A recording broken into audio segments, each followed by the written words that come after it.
두 가지 학설이 있습니다만은 복임 곧 운다라는 지명을 나타내는 이 도시는 저 개인적으로는 베델과 같은 지명으로 그렇게 이해를 합니다. 그리고 지난 주일에 이 복임에서 이스라엘 백성들이 울었다라는 이 베델은 긍정적인 의미가 있고 부정적인 의미가 있다 말씀을 드리면서 여호와의 사자가 길갈에서부터 복임에 왔다라는 1절의 말씀을 통해서 여호와의 사자의 행적에 대해서 어디서부터 들어갔다라는 표현은 성경에 잘 없는데 왜 사사기 2장에서 길갈에서부터 복임에 왔다라고 복임에 이르러 여호와의 사자가 복임에 이르러 그렇게 이야기하면 되는데 왜 길갈에서부터 왔다라는 그런 성경의 설명이 필요했는지 말씀을 드렸습니다. 그리고 이르러서 하는 말이 내가 너희로 애굽에서 나오게 하고라고 하는 그 오래전에 출애굽시킨 사건을 다시 한번 여호와의 사자를 통하여 범죄한 이스라엘 백성들에게 상기시키시는 하나님의 이런 마치 어린애 같은 이런 설명을 우리는 어떤 의미인가 지난번에 말씀을 드렸습니다. 그리고 하나님께서 내가 너희에게 세운 언약을 영원히 어기지 아니하리니 참 이것은 슬픈 일이라고 말했습니다. 이것은 범죄한 우리가 언약을 어긴 우리가 하나님 다시는 하나님의 언약을 어기지 않겠습니다. 뭐 이런 때 사용하는 말인데 전능하신 절대자신이신 하나님이 우리들어 약속을 어긴 우리들에게 내가 다시는 너희에게 언약을 어기지 않겠다. 뭐 어겼습니까? 다 지키셨죠. 그런데 도리어 하나님께서 우리에게 마치 맹세하듯이 내가 다시는 너희에게 언약을 어기지 아니하시리니 라는 이 여호와의 사자를 통하여 들려주시는 이 하나님의 내심은 하나님께서 얼마나 슬퍼하시는가 하는 생각을 가지게 됩니다. 여기까지 지난주에 말씀을 드렸습니다. 오늘 복음이란 제목을 통하여 오늘 이제 마지막 5절까지 남은 말씀 두 가지 말씀을 드립니다. 오늘은 먼저 드리고자 하는 말씀은 여호와의 사자가 이렇게 이르러서 뭘 했냐면은 꾸짖었습니다. 2절에 너희는 이 땅 거민과 언약을 세우지 말며 그들의 단을 헐라 하였거늘 너희가 내 목소리를 청종치 아니하였다. 꾸짖고 있죠. 이것이 도대체 어찌미냐.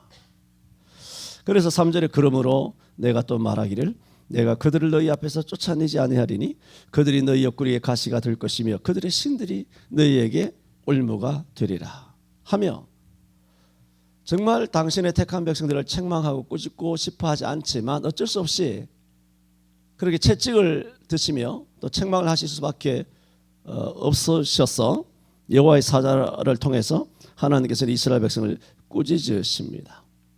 2절에 다시 보면 이 땅 거민과 언약을 세우지 말며 그들의 단을 헐라 하였거늘 이것은 이미 이전에 하나님께서 이미 말씀하셨다는 말입니다. 이것은 신명기에서도 말씀하셨고 민수기에서도 말씀하셨고 그러므로 이스라엘 백성들이 이 언약을 누구보다 잘 알고 있다는 말입니다.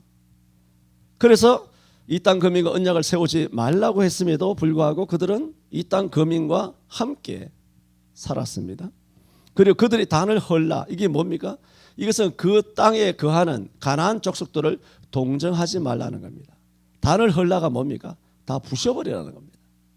그들을 동정하지 마라. 불쌍히 여기지 말라. 연민을 가지지 마라. 인지상정을 가지지 마라. 인간 대 인간 뭐 이런 생각을 하지 말라는 겁니다. 그냥 내가 한 말대로 동정하지 말라면 동정하지 말고 다 부수라면 부수고 다 죽이라 그랬잖아. 다 죽이라면 죽이면 되는데 왜 너희가 죽이는 하나님은 사랑이 없고 죽이라는 말씀을 순종하지 아니하고 죽이지 않는 나는 사랑이 더 많은 것처럼 너희 자신을 들리려고 나 하나님을 욕되게 하느냐. 죽이라고 하신 하나님의 얼굴이 뭐가 되겠습니까? 하나님은 죽이라 그랬는데 하나님을 믿는 백성에 가서 안 죽이고 살려놨어요. 그렇게 말하면 실상은 우리가 우리 아버지 얼굴에 똥칠을 하는 겁니다. 그렇지 않습니까? 우리가 아버지의 유언대로 행동하지 않고 자식이 나가서 우리 아버지 유언이 이랬지만 우리 아버지의 시키심이 이랬고 우리 가문이 이랬지만 그러나 나는 그렇게 하고 싶지 않다. 나 당신에게 잘해주고 싶다. 이렇게 하는 것은 이것이 함정이에요. 교회가 오늘날 타락하게 된 함정입니다. 지역 주민들이 뭐라고 생각할까? 지역 주민들의 편의를 위해서, 지역 주민들의 건강을 생각해서. 도대체 교회 목사가 지역 주민들의 건강을 언제부터 생각했습니까? 정말 생각합니까? 그걸 위해서 기도합니까? 기도해 온 적 없어요. 지역 주민들의 건강을 위하여, 생명을 위하여 기도한 적이 없습니다. 남북 통일과 155마일 DMZ를 하나님 지켜주시기를, 그걸 기도하고, 전쟁에서부터 보호해 주시기를 기도하고, 그렇게 기도하지 무슨 지역 주민들의 안녕과 건강과 생명을 위하여 어느 목사가 기도하였다는 말입니까? 기도 안 하다가 갑자기 코로나 시대에 갑자기 지역 주민이 눈에 번쩍 띄었는지, 지역 주민들을 염려하면서 지역 주민 운운해가며 하나님의 명령을 듣지 아니하고 자기 마음대로 문을 닫았다 열었다 그렇게 한 것입니다. 그러므로 꾸지람을 받게 된 것입니다.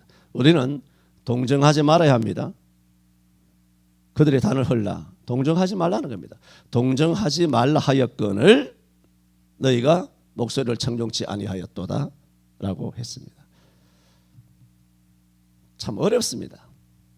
성경대로 하면 매우 쉬운데, 여러분이 실제로 가족을 만나고 친척을 만나고 직장생활하고 사람을 만나고 그렇게 할 때 되면 뭔가 자기 사람 좋은 모습을 보이고 싶어하는 유혹에 빠지는 겁니다. 내가 인정받고 싶고, 내가 좋은 사람이라고, 착한 사람이라는 거, 그리고 인정받고 인기받고 싶은 그런 말에 하나님의 말씀을 이렇게 그래 비벼가지고 혼합주의로 그렇게 빠져나가는 그 유혹들은 굉장히 많이 있습니다. 이것은 정말 죽을 때까지 한 번 지킬까? 두 번 지킬까? 정말 하기 어려운 일입니다. 오늘 아침에도 말씀드린 것처럼 초심을 가지는 것은 매우 중요하지만 거의 불가능합니다. 그것은 굉장히 어려운 것입니다. 여러분, 우리는 알아야 합니다.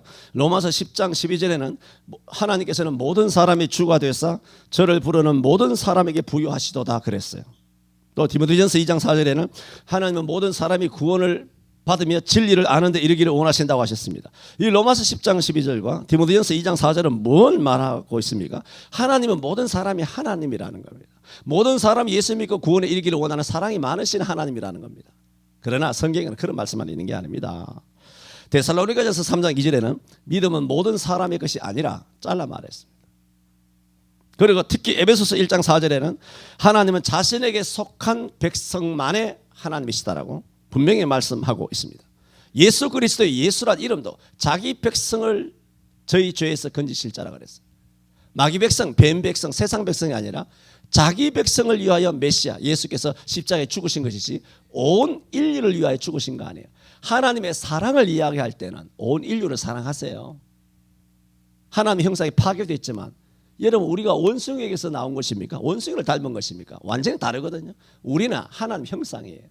영적인 하나님 형상이 다 깨졌더라도 우리의 생각이라 하다든가 세계관을 가진다든가, 아니면 우리가 사람을 긍휼히 여긴다든가, 아니면 참는다든가, 아니면 서로 사랑한다든가, 자기 죄를 깨닫는다든가. 여러분, 짐승이 자기 죄를 깨닫습니까? 짐승은 죄가 없어요. 죄를 짓지도 않아요. 그들은 인간이 지은 죄에 의해서 그냥 저주받은 거예요.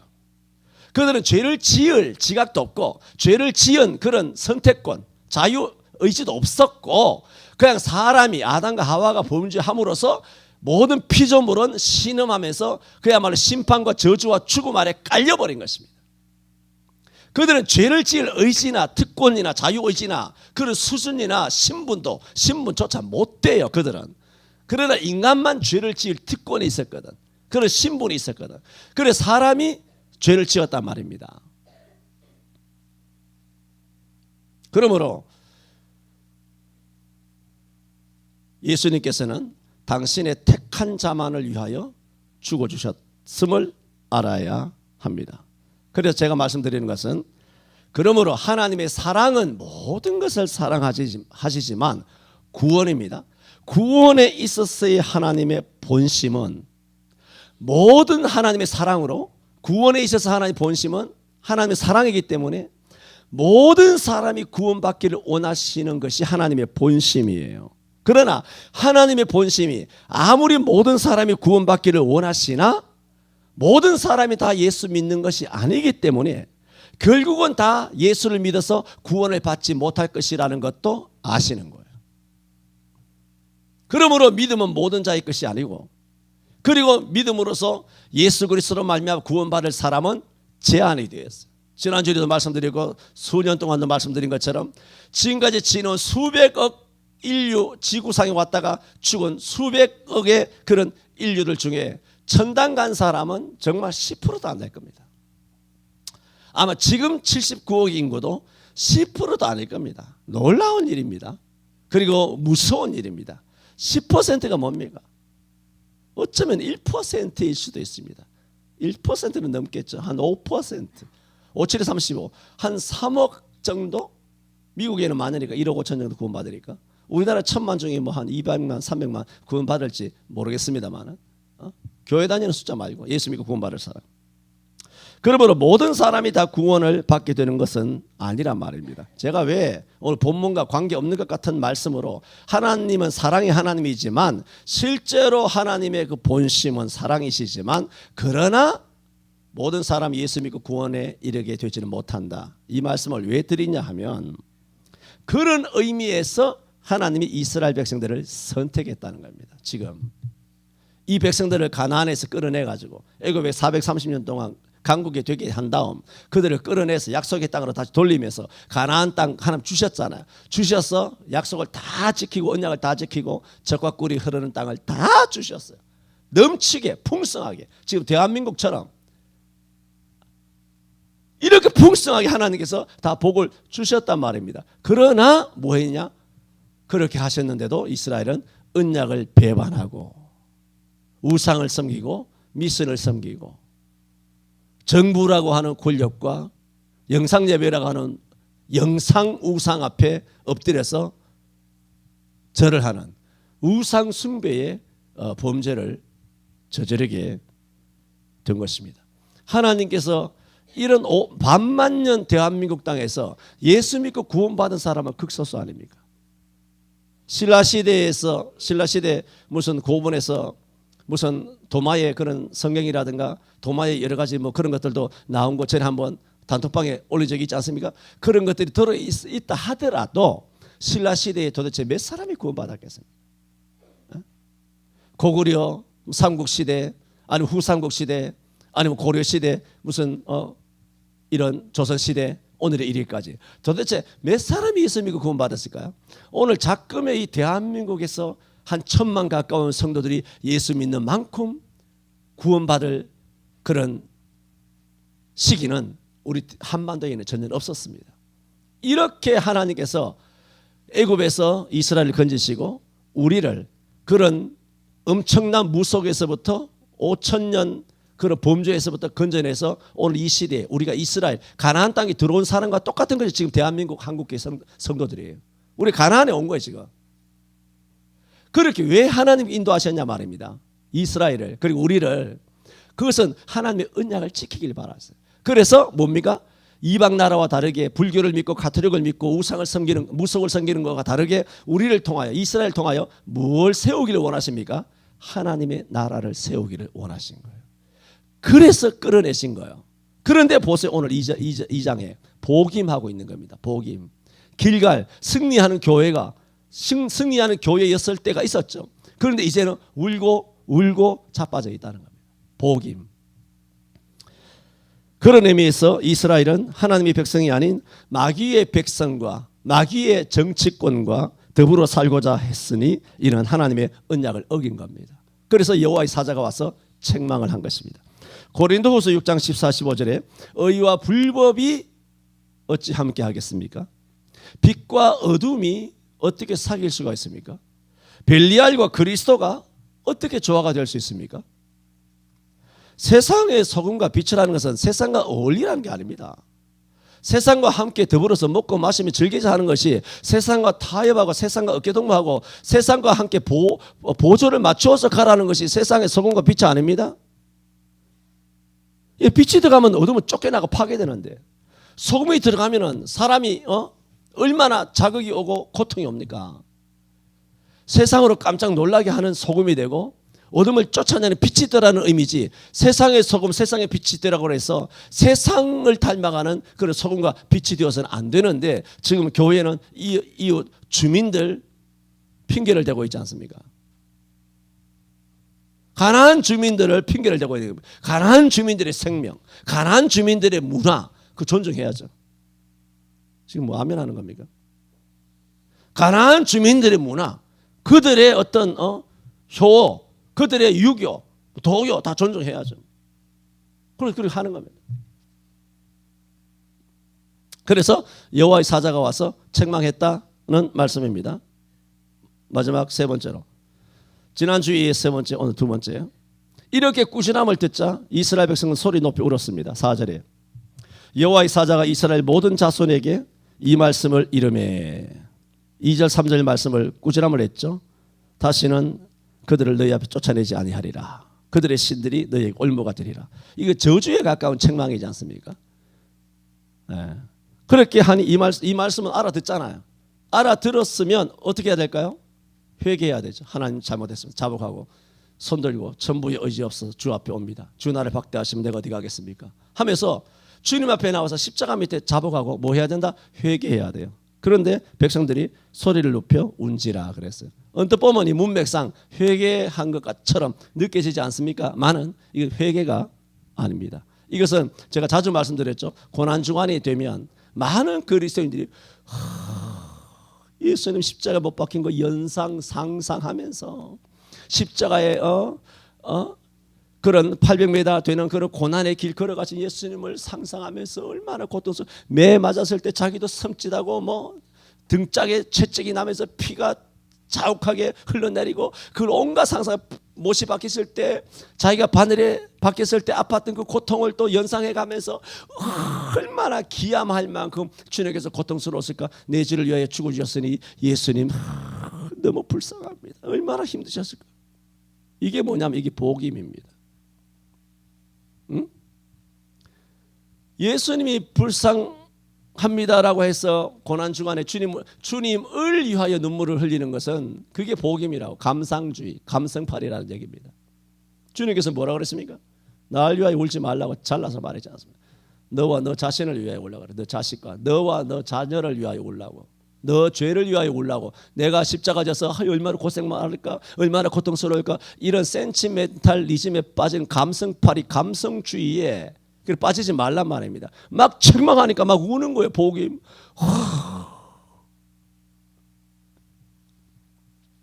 이런 꾸지람을 들은 이스라엘 백성들이 소리를 높여 울었지만 언뜻 보면 자신들의 죄에 대한 회개의 눈물인가 판단되기도 하지만 실상은 이 울음의 행동은 문제가 많은 행동입니다.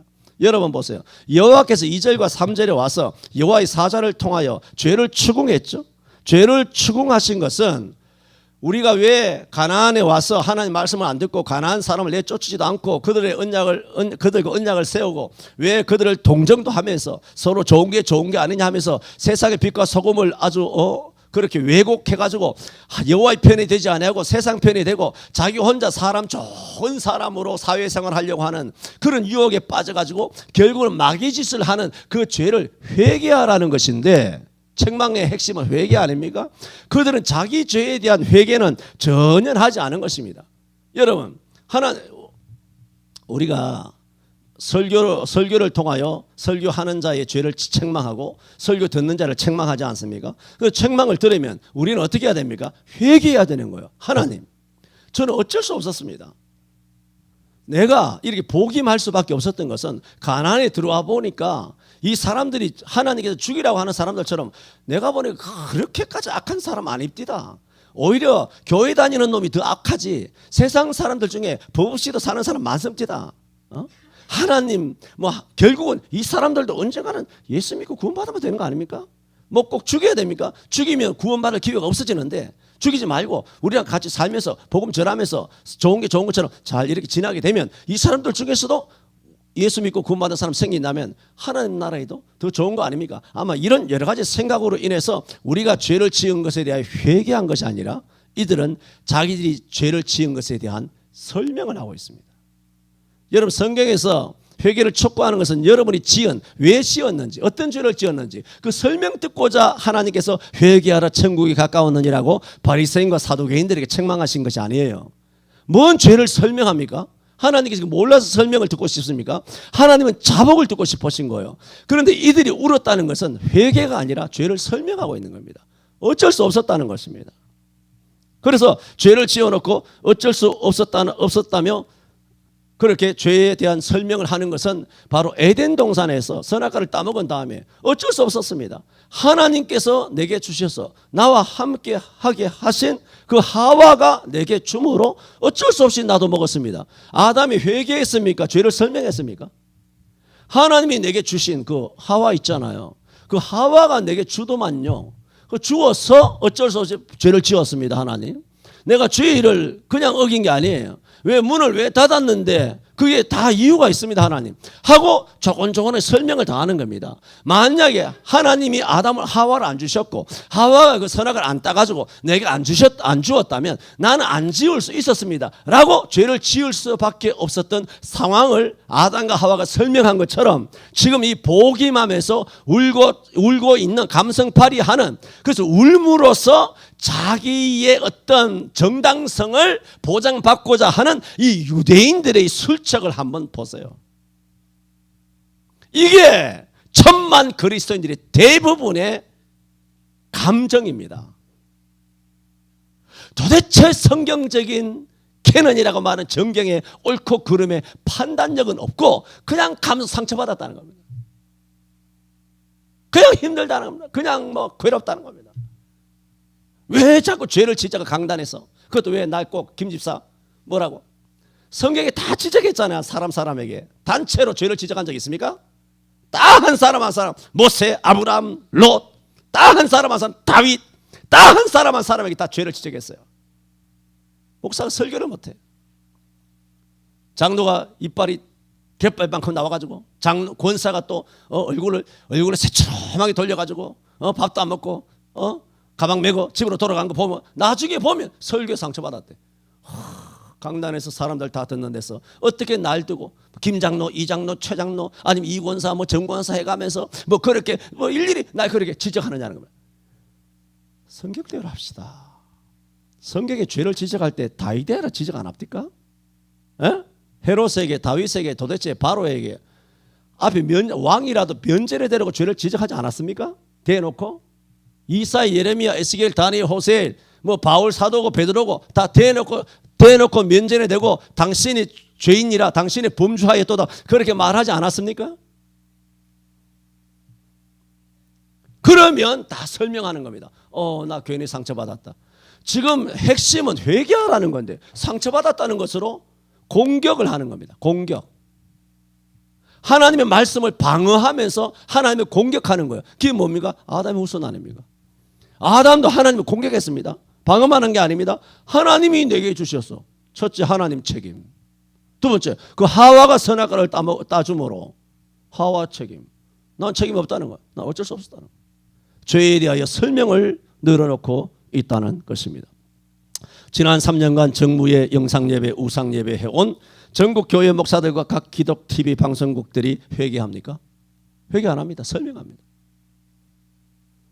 회개는 도리어 성경적으로 현장 예배한 교회 목사들의 몫일 뿐 자기들은 어쩔 수 없었다며 일관되게 설명하고 변명하고 있습니다.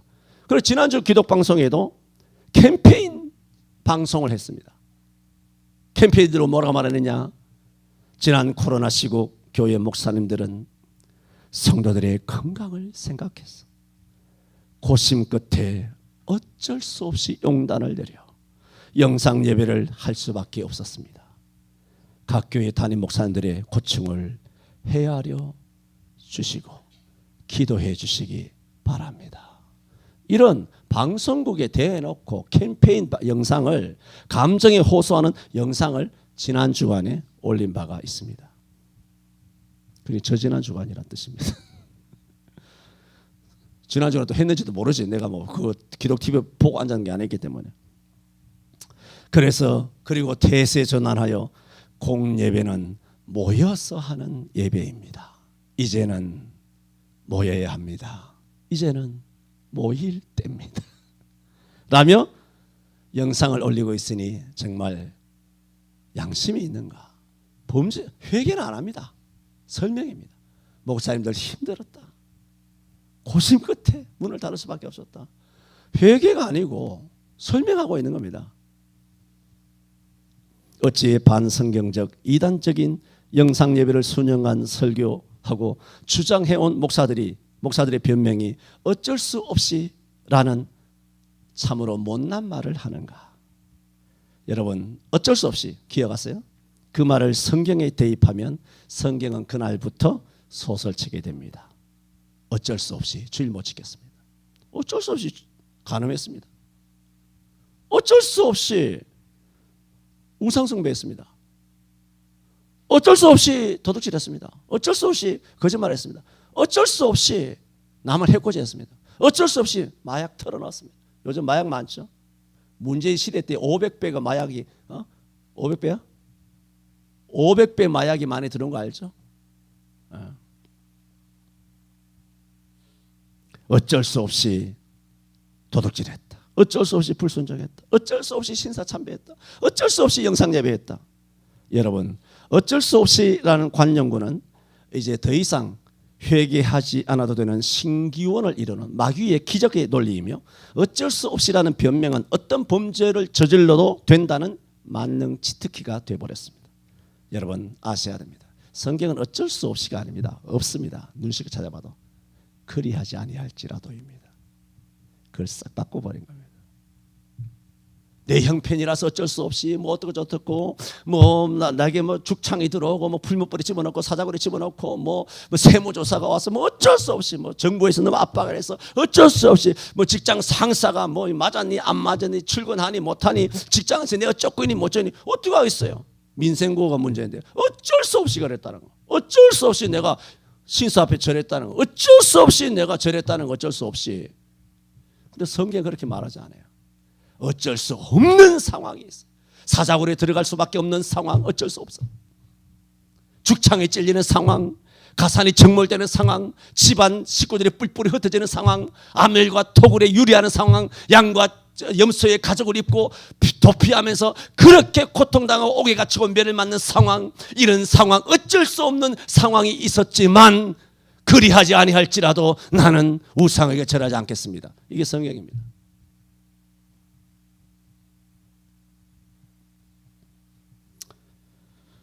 그런데도 오늘 본문의 이스라엘은 하나님 앞에 어쩔 수 없었습니다라고 자기 죄는 회개하지 아니하고 자기 죄를 설명하고 있습니다.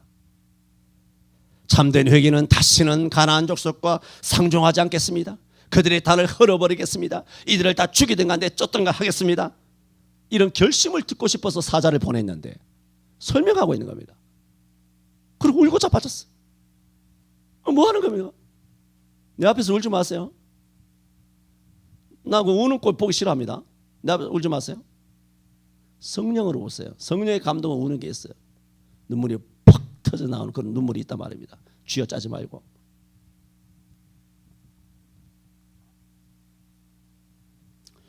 이스라엘 백성들은 울기만 하는 감성파리로 이 사건을 묻으려 한 것입니다. 왜 흔히 오해하지 마세요. 여자들이 자기의 잘못은 가리지 아니하고 단지 울므로써 상황이 반전되기를 기대하는 일이 들어있는데, 남녀 간의 세상 사이는 눈물이 통할 수 있을는지 모르지만 그런 행태가 하나님까지 먹히리라 수작을 부리는 생각은 버려야 합니다.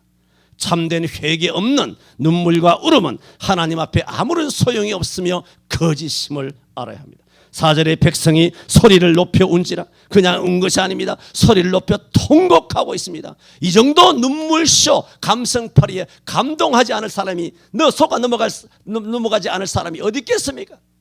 그러나 성경은 이것을 단호히 정죄합니다. 오늘 2장 4절에 나오는 백성이 소리를 높여 운지라, 이 울음은 사사기 14장 17절의 울음과 히브리어가 똑같습니다. 사사기 14장 17절에 누구 울음이냐? 삼손이 블레셋 여인과 눈이 맞아가지고 그와 혼인했지 않습니까? 그래서 혼인날이 되면 그 풍습이, 아버지도 내려갔지만 신랑이 신부집에 가서 약 일주일간 열흘간 잔치를, 신부집에 가서 잔치를, 신랑이 자기 돈으로 잔치를 벌이는 유대 풍습이 있단 말입니다. 그런 풍습을 따라 있는데 삼손이 아주 묘한 생각이 들어서 이제 수수께끼를 내지 않습니까? 먹는 것에서 먹는 것이 나오고 또 먹는 것에서 단 것이 나왔다는 둥 하여 이렇게 수수께끼를 내어서 수수께끼를 일주일 만에 풀라 옷 30벌, 벼 30벌을 걸고 내기를 한 것입니다. 그 사람들 신부집들은 다 블레셋 하객들이고 남자들이란 말이에요.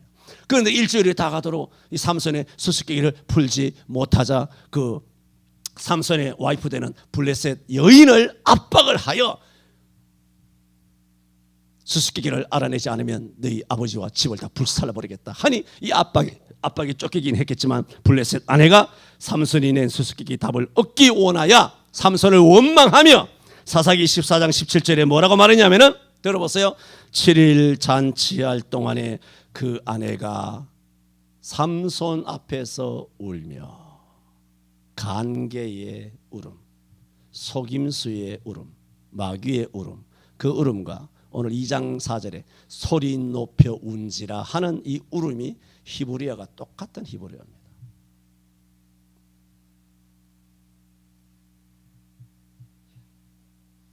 아마 21세기를 살아가는 한국 기독교인들의 주님의 순환 주간을 맞이하여 십자가를 생각하면서 흘리는 눈물도 아마 이런 간계의 눈물일 확률이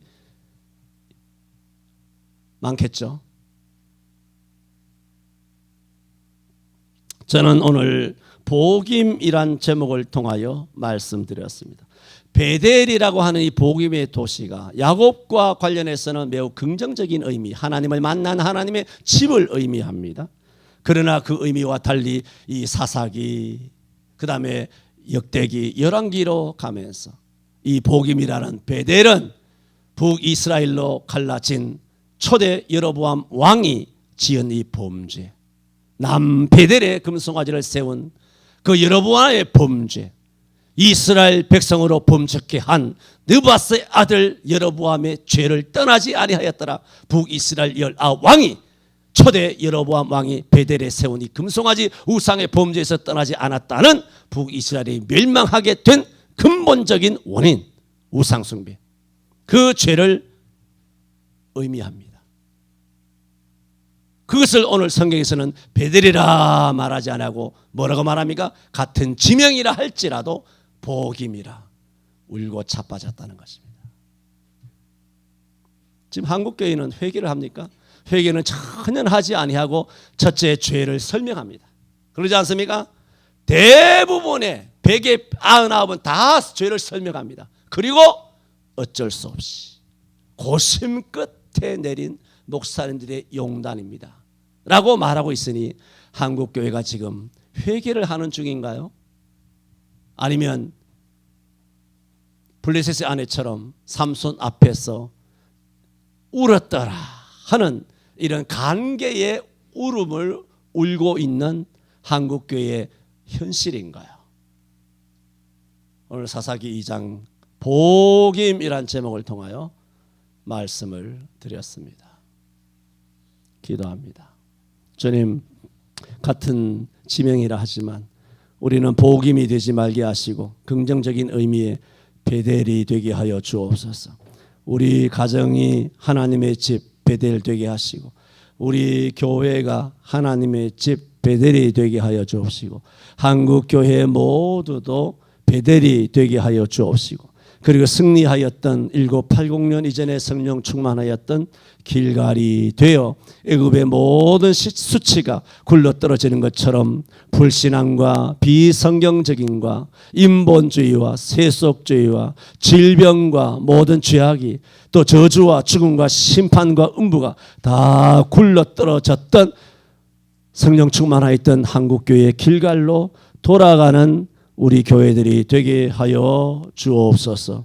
하나님 앞에 어쩔 수 없다고 죄를 설명하는 등 간계의 울음을 멈추게 하여 주옵소서. 예수님 이름으로 기도하옵나이다. 아멘.